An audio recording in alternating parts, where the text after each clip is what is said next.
troisième point pour augmenter votre concentration, c'est tout bête, mais c'est être actif et dynamique.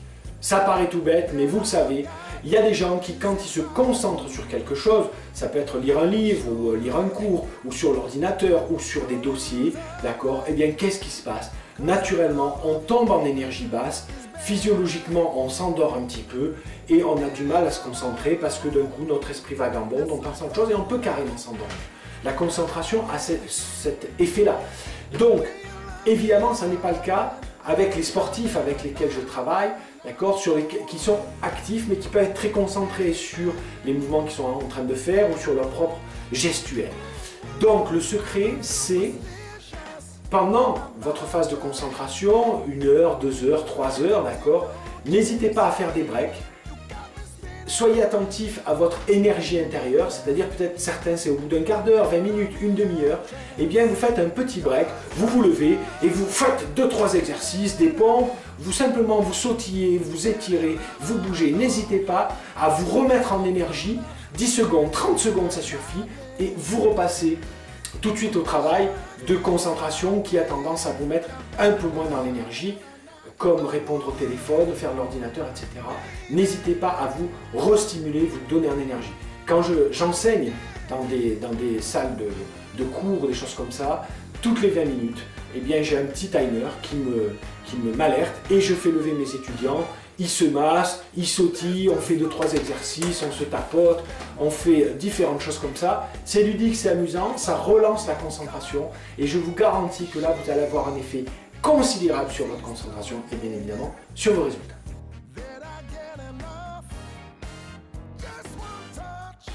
En quatrième point pour améliorer votre concentration, je vais vous révéler quelque chose qui pour certains ne sera pas une surprise mais qui est très simple.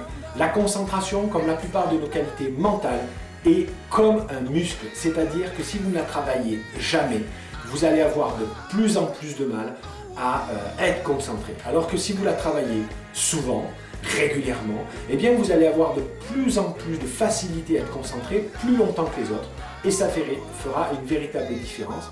Croyez-moi, entre quelqu'un qui s'entraîne à être concentré un peu tous les jours par les exercices que je vais vous donner et quelqu'un qui ne l'est pas, ça fait une véritable différence aujourd'hui.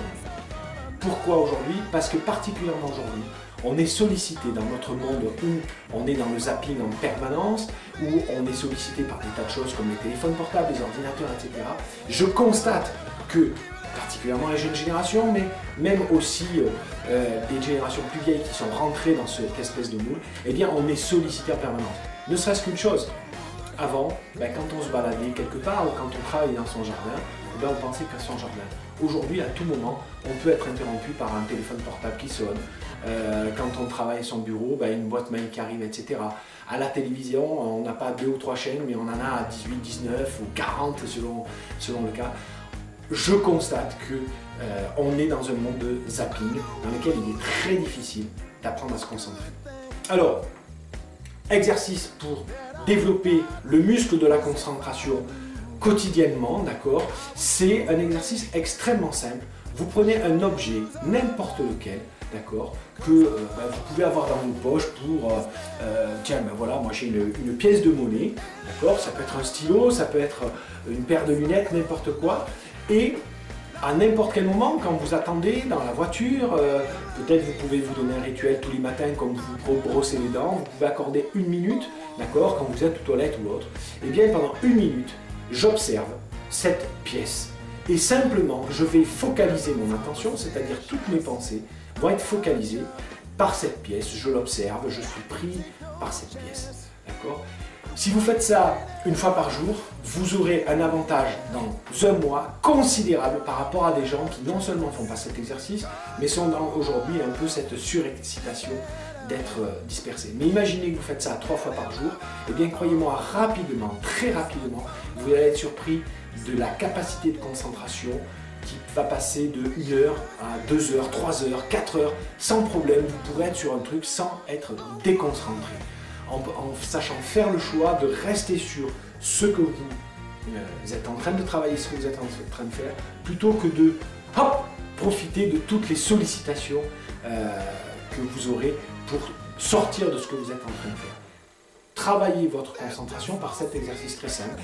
1 minute, une fois par jour, ou 3 fois par jour, ce serait l'idéal. Vous observez un objet et vous essayez de faire absorber votre esprit par cet objet. Une chose très importante, c'est que la télévision ou les jeux vidéo ne sont pas des exercices de concentration, même si vous pourrez observer qu'il y a des gens, quand ils font des jeux vidéo, mes fils par exemple, je remarque qu'ils ont de grands problèmes de concentration, mais par contre quand ils font des jeux vidéo, ils sont véritablement absorbés. Et pourquoi? Tout simplement parce que les jeux vidéo excitent le cerveau par l'intensité lumineuse et la vivacité de ce qu'on demande dans la réflexion, dans les réactions, etc. Ce qui fait qu'après, quand vous allez arrêter, vous avez énormément du mal à poser votre cerveau. Alors que l'exercice que je vous ai fait faire là, de observer un objet pendant 1 minute, va au contraire calmer votre cerveau et le mettre dans un état alpha qui lui permet d'être hyper concentré, d'être très calme, d'être vigilant sur ce qu'il fait. Voilà pour le point numéro 4. Exercer régulièrement votre concentration, c'est la renforcer comme un muscle.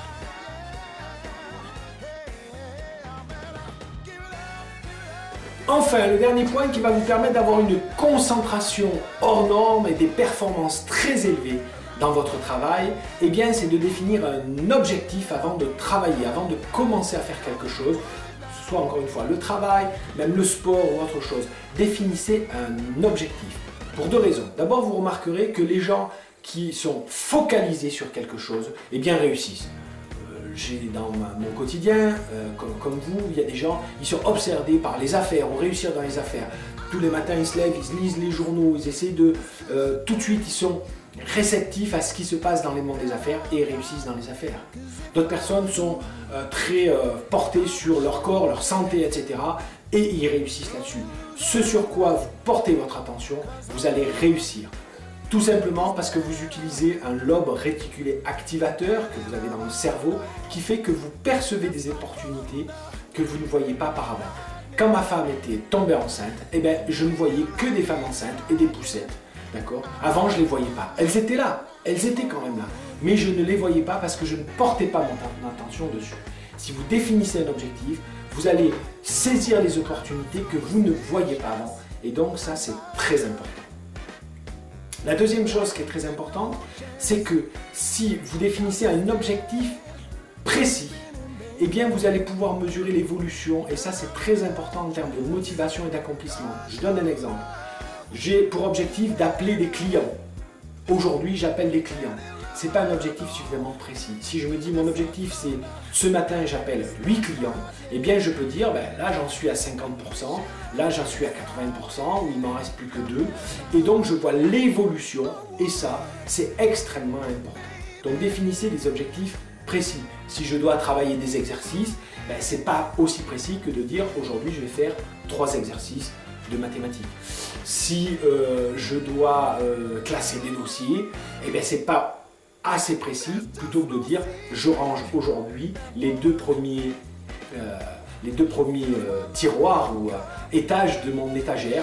Voilà, c'est mon objectif aujourd'hui. Les 2 étages sont rangés. D'accord? Donc souvent, pour avoir un objectif précis, définissez-le en fait en termes de résultats que vous voulez obtenir à la fin. Le 3e élément qui est important, c'est de le définir dans le temps. Ça, c'est extrêmement important d'avoir un objectif qui soit défini dans le temps. C'est en 2 heures, c'est en 1 journée, c'est en 6 mois, il n'y a pas de problème. Donc si j'ai un objectif qui est précis et défini dans le temps, je peux mesurer l'évolution. Et ça, en termes de motivation et d'encouragement, c'est très important. Notamment pour lutter contre un driver, enfin on verra ça dans les freins qui vous empêchent de bien maîtriser votre temps. Et bien pour lutter contre un driver soit parfait, qui dit bon je me fixe un objectif, il faut que je le réalise tout de suite, c'est pas possible. Donc c'est bien de définir un objectif précis et dans le temps. Comme ça votre cerveau se fait déjà une idée, va voir des opportunités comme je l'ai dit tout à l'heure, va pouvoir prendre des décisions et agir dans le sens de cet objectif et vous pourrez voir l'évolution dans le temps. C'est très important. Le dernier point pour définir votre objectif et augmenter votre concentration, eh bien c'est avoir une motivation. C'est un objectif qui doit être motivant. Alors vous avez essentiellement 2 leviers pour la motivation. Le premier levier, c'est trouver des bonnes raisons de faire cet objectif-là. Commencez votre objectif. Et puis, posez-vous la question, quelles conséquences ça va avoir pour moi si je le réalise? Pourquoi je veux le réaliser? Quelles vont être toutes les bonnes choses qui vont se produire si je réussis cet objectif? Et puis, éventuellement, posez-vous aussi la question, quelles vont être les incidences si je ne le réussis pas ou si je ne le fais pas, si je le laisse de côté comme d'habitude. Le deuxième levier de motivation que vous pouvez utiliser, c'est le conditionnement. Je sais que certaines personnes sont assez réticentes à ça, c'est extrêmement dommage, parce que je vais vous dire, le conditionnement, c'est quelque chose d'extrêmement puissant en termes de motivation, et c'est très simple à mettre en œuvre. C'est-à-dire que si je me donne comme objectif d'appeler 8 clients et que j'y arrive pas trop, etc. Alors encore une fois, il y a tous des freins personnels, psychologiques, culturels, j'en passe et des meilleurs. Mais si je me conditionne à appeler 8 clients et quand je réussis ça, eh bien je me donne une récompense. Je me gratifie de quelque chose, je vais faire un petit basket avec un copain ou des enfants, ou je me mange un carreau de chocolat, ou je me détends, ou je vais voir là ma messagerie ou sur Facebook, si c'est une récompense, d'accord? Eh bien, ça va petit à petit conditionner mon cerveau à dire, tiens, chaque fois que j'appelle des clients, après c'est sympa, c'est agréable. Alors pensez à ça, soit trouver des bonnes raisons à le faire, ou les conséquences si vous ne le faites pas, soit utiliser le conditionnement. Et là, vous aurez un objectif qui est vraiment puissant. On parle d'objectif intelligent ou smart en anglais, d'accord? Un objectif qui est précis, défini dans le temps et motivant. Et ça, vous prenez le temps de le faire avant chaque phase importante. C'est comme une espèce de rituel, comme tout à l'heure j'ai parlé de ranger votre bureau, puis prenez le temps de définir pourquoi vous devez atteindre cet objectif. Et croyez-moi, vous allez être beaucoup plus facilement concentré. Et plus vous allez faire, plus vous allez être concentré. Et ça fera, souvenez-vous, une énorme différence de 50% d'efficacité au minimum et jusqu'à 4 à 5 fois plus efficace. Et là, je ne vous raconte pas, quand on parle de 4 à 5 fois plus efficace, eh bien, c'est des gens qui font la même chose que ce que vous faites vous, au lieu de le faire en 40 heures, eh bien, ils le font en 8, 10 heures, 12 heures par semaine. Ça paraît incroyable, mais croyez-moi, s'il y a un point à travailler, c'est votre concentration. Je vous souhaite un bon succès et je vous dis à très bientôt.